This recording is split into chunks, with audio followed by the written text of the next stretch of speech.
Weatherhouse is the second album by Philip Selway, who is famous as the drummer of Radiohead.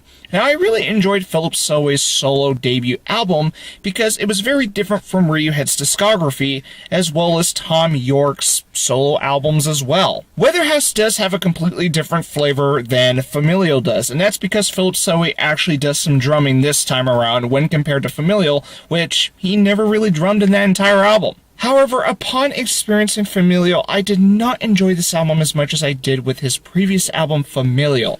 I think the reason for that was because Familial was different from Radiohead's discography, and that's what I found most effective about Familial. It was different.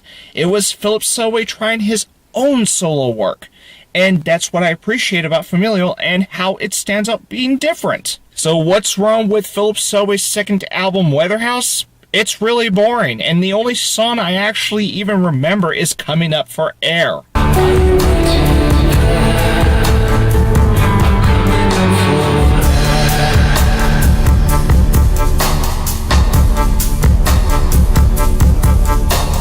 The instrumentation in Coming Up for Air is catchy and it does sound nice, and I do like the hook in it.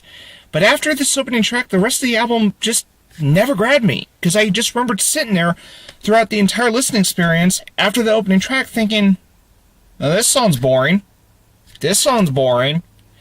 And I just never could get into this album after the opening track. I just sat there, just meh. I'm going to be shooting for a 6 out of 10 for Weatherhouse.